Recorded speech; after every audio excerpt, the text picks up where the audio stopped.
विनय सर्वे भवन्तु सुखिनः सर्वे सन्तु निरामया सर्वे भद्राणि पश्यन्तु माँ कश्चित् दुख भाग भवेत्। मित्रों, आप सबका स्वागत है। आज की बड़ी खबर कि ज्वाइंट डायरेक्टर श्री गौरव चौधरी एवं सहायक वन संरक्षक फतेह सिंह निनामा को किया सस्पेंड। बता दूं कि 10 हाथियों की मौत, बांधवगढ़ नेशनल पार्क में 10 हाथियों की मौत एक बड़ा मुद्दा बना हुआ है। देश में यह बहुत बड़ा मुद्दा है। इसमें अभी भी यह नहीं तय हो पाया है कि मौत का कारण क्या है, मगर प्रारंभिक रिपोर्ट में यह कहा जा रहा है कि पॉइजनिंग है।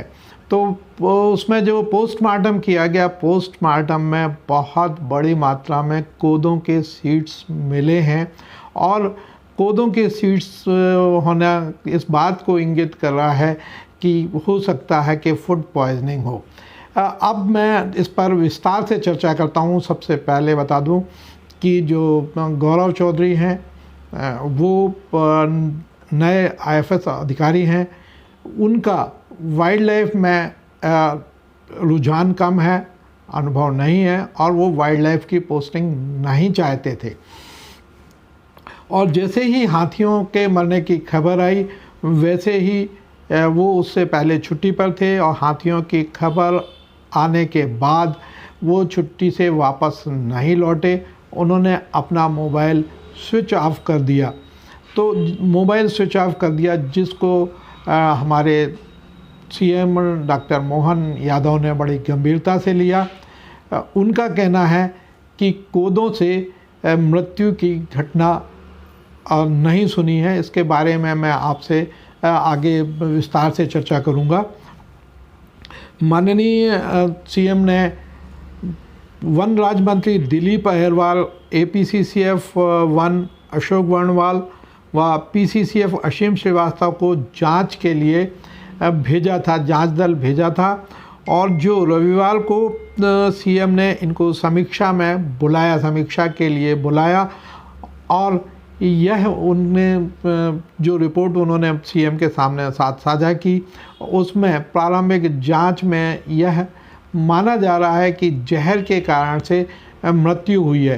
परंतु वहाँ पर जो कोदों की फसल है उसमें किसी तरह के इंसेक्टिसाइड्स नहीं पाए गए हैं। तो क्या क्या कारण हो सकते हैं? पहले तो मैं आपसे चर्चा करता हूँ कि गौरव चौधरी का जो चर्चा चल रही है कि वो वहाँ पे पोस्टिंग नहीं चाह रहे थे, इस वजह से उन्होंने कुछ किया होगा। यह बिल्कुल भ्रामक बातें हैं। और एक आईएफएस अधिकारी, जहाँ तक गौरव चौधरी का सवाल है, वो एक अच्छे कुशल प्रशासक हैं। वो इस तरह से किसी भी कृत्य में सम्मिलित नहीं हो सकते। हाँ, इतना अवश्य है कि वो अपने किन्हीं व्यक्तिगत कारणों से अवकाश पर होंगे और वो इस समस्या को उतना नए होने के कारण उतना गंभीरता से नहीं लिया। उनको गंभीरता से लेके अपना कम से कम मोबाइल बंद नहीं करना था। इसी तरह से जो फतेह सिंह निनामा हैं, उन्होंने भी अपने दायित्वों का निर्वहन नहीं किया, स्वयं जांच नहीं की और अधीनस्थ स्टाफ को भेज दिया। तो मित्रों, ये बड़ी गंभीर विषय है। इसमें क्या कारण हो सकते हैं मौत के, कैसे, क्या क्या संभावना है? पहले तो हम बात करते हैं कि हाथी बांधवगढ़ में कैसे आए।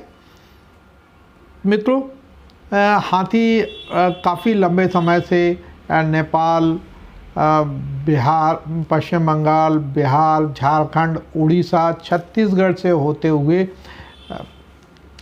शहडोल, अनूपपुर, शहडोल और फिर बांधवगढ़ में प्रवेश करते रहे हैं। और ये हमेशा आते थे और 3-4 महीने यहाँ पर रहते थे और फिर वापस लौट जाते थे।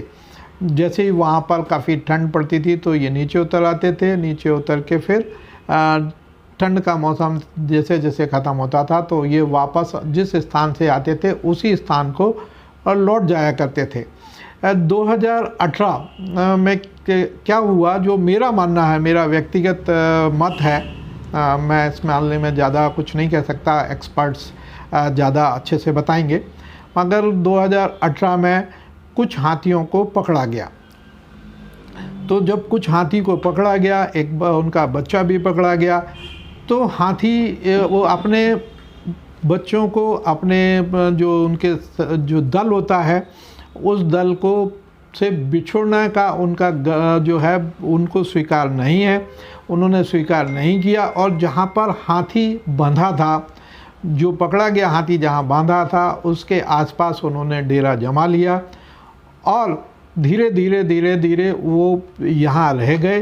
वो अपने जो पकड़ा हुआ हाथी था उसको छुड़ाने में सफल नहीं हुए और वो हाथी ने उस बांधवगढ़ नेशनल पार्क को ही अपना निवास, स्थायी निवास बना लिया। तो 2018-2019 के बाद से हाथी का दल, एक जो दल है 30-40 हाथियों का, वो लगातार वहाँ पर निवासरत है।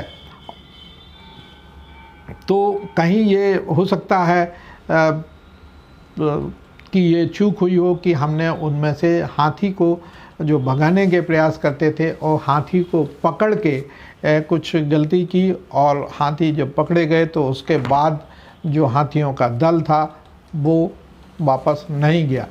हाथी जो है बहुत समझदार जानवर है। वैसे तो सभी जानवर जो वाइल्ड लाइफ होती है वो बहुत इंटेलिजेंट होती है। जहाँ जिस मार्ग से आते हैं वो मार्ग उनको हमेशा याद रहता है, उसी मार्ग से वो अपने वापस पहुँचते हैं। जब बच्चे जो हुए तो बच्चे अपने जो उनके हर्ट्स चलते हैं 20-20, 25-25, 30-30 जितने भी उनके समूह होते हैं वो समूह में विचरण करते हैं। और विचरण करने के बाद जब यहाँ पे उनके बच्चे पैदा हुए और वो अब यहीं पे निवासरत हैं। मित्रों, अचानक 10 हाथी की मौत ने प्रशासन को हिला दिया, झकझोर दिया और निश्चित रूप से ये बहुत बड़ा मुद्दा आज के समय में बन गया। माननीय दिल्ली से लेके भोपाल तक इस बात के लिए चिंतित है कि ये हाथियों की मौत कैसे हुई। जब मौत के क्या क्या कारण हो सकते हैं, तो देखिए सामान्यतः मौत के जो कारण होते हैं उन पर मैं आपसे चर्चा करता हूँ। पहला कारण हो सकता है बीमारी। तो बीमारी का कारण हो सकता है, तो बीमारी 1-2 हाथी बीमारी में मर सकते हैं, इतनी बड़ी तादाद में नहीं मर सकते। दूसरा होता है इलेक्ट्रिक शॉक। यदि कोई करंट लगा दिया है, तार बिछा के करंट लगा है, तो उससे भी मौत की संभावना होती है। तीसरा आता है गन शॉट, मतलब शिकार किया हो, गोली से मारा हो तो ना तो। चौथा आता है पॉइजनिंग, जहर खुरानी। तो पहले 3 बीमारी का प्रमाण नहीं है, इलेक्ट्रिक का नहीं है, गन शॉट नहीं है। अब आता है पॉइजनिंग। तो पॉइजनिंग में भी फूड पॉइजनिंग एक बहुत बड़ा कारण इसमें हो सकता है। क्या मौत का असली कारण क्या है, ये तो जब फॉरेंसिक रिपोर्ट आएगी, जो एक्सपर्ट्स की रिपोर्ट आएगी, सागर की, जबलपुर से और बरेली से जो रिपोर्टें आएंगी, उसके बाद ही कुछ कह पाना संभव होगा। परंतु जो प्रथम दृष्टया जो चीज़ें निकल के आती हैं, अभी रोज़ पेपर में आता है, माननीय मुख्यमंत्री जी ने कहा कि कोदों से मृत्यु होने की बात कभी नहीं सुनी। तो यह विषय जो इस विषय पे मैंने जब खोज की तो मेरे को कुछ पेपर्स हाथ लगे और एक जर्नल है बॉम्बे नेचुरल हिस्ट्री सोसाइटी का जो वॉल्यूम है, volume 37, the journal of the Bombay natural history society का जो वॉल्यूम मैंने आपको बताया 37 है। उसमें कुछ एक रिपोर्ट मेरे को देखने आई, जैसे 3rd नंबर पर दिया डेथ ऑफ एलिफेंट। एलिफेंट का नाम है एलेफस मैक्सिमस वाइल कॉफिंग। बच्चे को जन्म देते समय उसकी मौत होती है। बच्चा उसका एक हाथी जो है पूरा बच्चा बाहर नहीं निकल पाता और फीमेल हाथी की डेथ हो जाती। एक ये है। दूसरा जो चौथे नंबर पर दिया, death of 14 elephants Elephas maximus by food poisoning.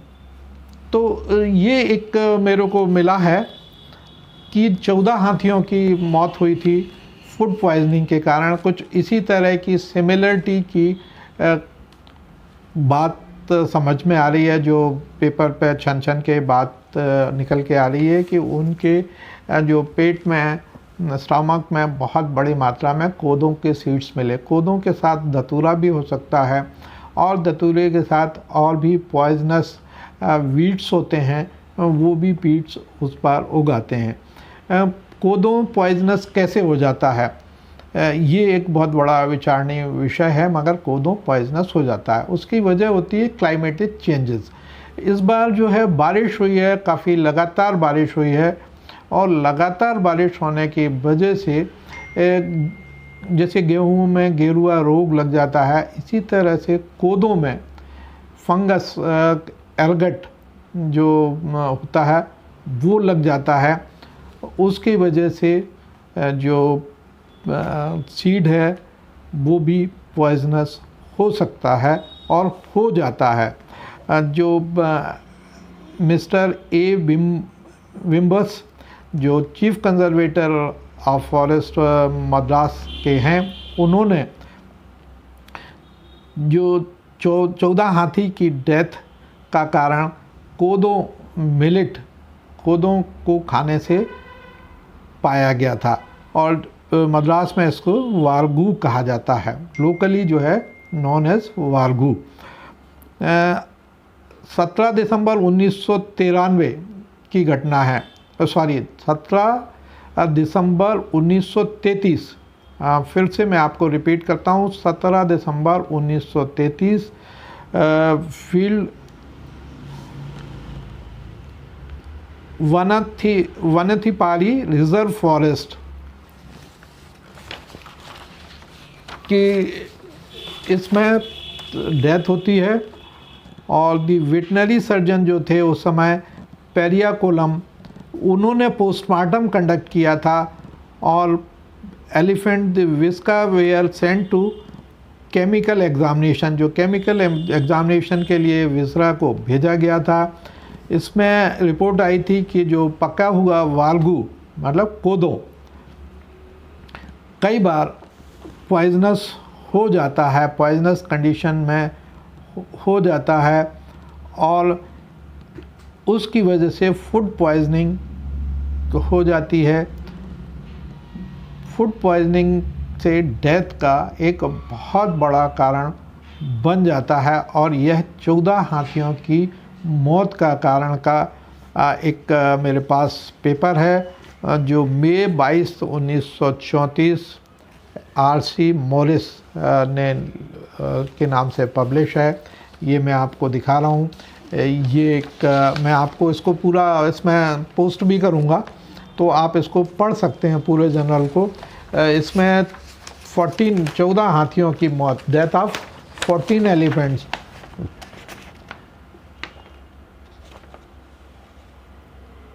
ये मेरे पास एक पुराना पेपर पड़ा हुआ था, कहीं जो मेरे हाथ लग गया अचानक, तो मैं उसको आपके साथ शेयर कर रहा हूँ। तो मेरा अपना मानना ये है कि कोदों की पॉइजनिंग की समस्या हो सकती है, और कोदों का जो बॉटनिकल नेम है वो है आपका पैस्पालम स्कॉर्बिकुलेटम। तो पैस्पालम स्कॉर्बिकुलेटम का जो पैस्पालम अर्गेट है उसमें डिजीज़ हो जाती है, फंगल डिसीज़ होती है, और जब बारिश इस तरह से होती है तो फंगल डिसीज़ के चांसेस बढ़ जाते हैं। इसके लिए इसका उपचार भी इसमें दे रखा है कि हल्दी का पानी यदि उसको पिलाते हैं, हल्दी का पानी पिलाते हैं, या हल्दी के जो हल्दी होती है उसको खिलाते हैं हाथियों को, या छाछ, बटर मिल्क छाछ से भी इसका उपचार होना संभव है। यदि कभी किसी को कोदो खाने से पॉइजनिंग होती है तो हल्दी का पानी या इंसान है तो हल्दी का दूध पी सकता है, और छाछ पीने से भी इससे उपचार के प्रमाण मिलते हैं। मित्रों, तो बहुत सी चीज़ें हैं जो हमारी जानकारी में नहीं होती है, मगर कभी ना कभी इस तरह की घटनाएं पूर्व में हुई हैं और उसका लिटरेचर मौजूद है, उपलब्ध है, आप इसको पढ़ सकते हैं। तो ये कोई आश्चर्य का विषय नहीं होगा यदि भविष्य में यह निकल के आए कि कोदों के खाने से उसकी मृत्यु हुई है। तो इसमें कुछ एक शंका वाली बातें आ रही हैं कि वहाँ पर जैसे इंसेक्टिसाइड्स का छिड़काव हुआ होगा और इंसेक्टिसाइड्स नहीं मिले। मित्रों, 1933 में तो ये इंसेक्टिसाइड्स मार्केट में नहीं आए थे और उसके बाद भी 14 हाथी इसको खाने से मरे थे। तो कोई आश्चर्य का विषय नहीं है कि अभी भी इसमें इंसेक्टिसाइड का छिड़काव नहीं किया गया होगा, मगर इसमें धतूरा, तेवरा और कुछ इस तरह के जो वीड्स हैं, जो पॉइजनस वीड्स हैं, वो कोदों के साथ साथ उगते हैं और हाथी उसको खाता है। तो जब हाथी खा लेता है तो फूड पॉइजनिंग हो जाती है, फूड पॉइजनिंग होती है और गैसेस बनती है। उस वजह से फूड पॉइजन होने के कारण उनका लीवर सिस्टम और हार्ट फेलियर होती है। तो हार्ट फेलियर की वजह से डेथ देखी गई हैं। तो मित्रों, ये मैं आपके साथ शेयर कर रहा हूँ। आप एक बार मैं आपको पढ़ के इसको वैसे ही क्या वैसे ही सुना देता हूँ कि इसमें क्या लिखा है। The poisonous millet referred to be by mister Morris as varagu is undoubtedly the millet known as kodra or scientifically as Paslum scorbulatum. The species is well known for its occasionally poisonous properties. मतलब इसमें poisonous properties होती हैं and effects on man and beast. Dr. Manna writes, the grain as well as straw of kodo frequently is not always contained a poisonous narcotic principles which causes vomiting and vertigo. मतलब हमेशा नहीं होती मगर कभी कभी होती है जिसमें वोमिटिंग की सेंसेशन होता है. For the reason care is taken at least in the Konkan to prevent cattle straying in the Kodu fields. इनको जानवरों को जाने से रोकते हैं. The poisonous principle is probably produced under unfavorable condition of climate and season, and the grain and straw are only poisonous in the particular season.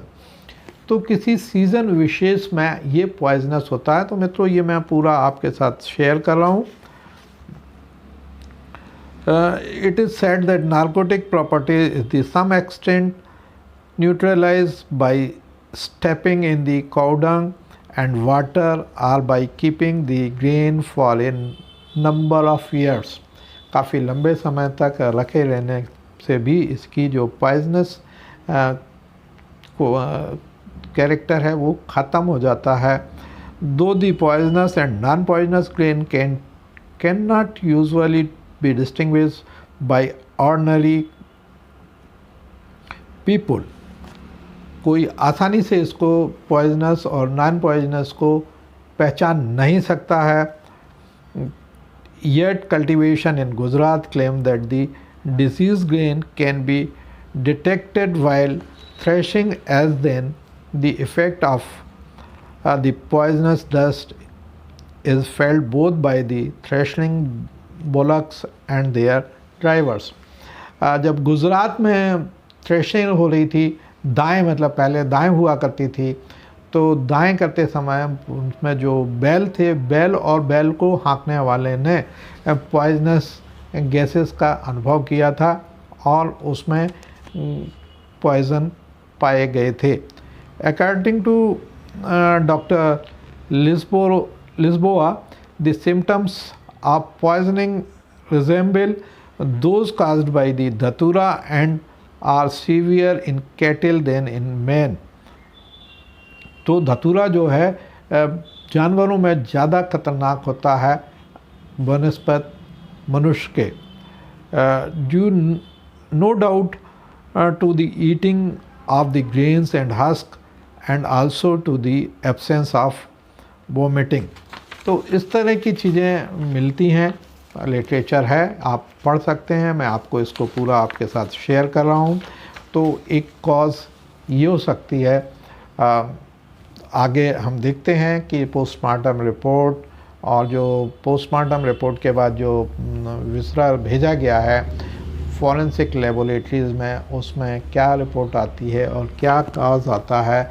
तब तक यह नहीं कहा जा सकता कि इसके लिए कोई वन अधिकारी दोषी है, क्योंकि हाथी बहुत लंबी दूरी तक चलते हैं और इसमें गांव वालों को भी दोषी नहीं माना जा सकता। कि कूदों तो ये फंगल इन्फेक्शन होता है। फंगल इन्फेक्शन जो होता है वो ज़्यादा बारिश में, जब लगातार बारिश होती है तो फंगल इन्फेक्शन हो जाता है। यदि गेहूं की फसल की बात करें, यदि गेहूं में भी काफ़ी लंबे समय तक यदि बारिश होती है गेहूं के सीज़न में, तो उस समय गेरुआ लोग लग जाता है। काला फंगस भी लग जाता है, जो अक्सर देखा जाता है, जो पॉइजनस होता है। तो मित्रों, हम देखते हैं और इसको मैनेज करना फील्ड डायरेक्टर्स के लिए या वन अधिकारियों के लिए एक मुश्किल काम है। हाथी को चेज़ करना, हाथी पे निगरानी रखना बहुत आसान काम नहीं है। तो ये कह देना कि ये वन अधिकारी इसके लिए दोषी हैं, इससे मैं सहमत नहीं हूँ। और ये घटना है 1933 में 14 हाथी मद्रास में कूदों खाने से मरे थे। तो ये फूड पॉइजनिंग हो सकती है। मैं एक्सपर्ट कमेंट नहीं कर रहा हूँ, मैं इस बारे में कुछ नहीं कह सकता।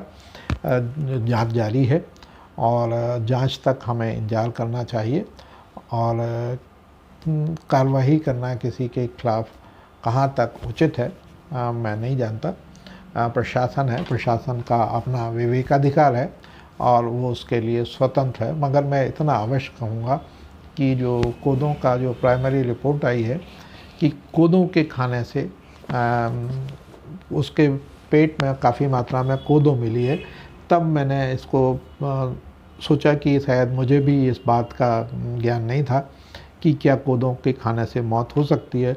अब मैंने इसको काफ़ी सर्च किया, ढूंढा, तो एक मेरा जो एलिफेंट ट्रेनिंग हुई थी उसका एक पेपर मेरे पास पड़ा हुआ था, कहीं मुझे मिला, जो मैं आपके साथ शेयर भी कर रहा हूँ। और देखते हैं कि मौत का कारण क्या है।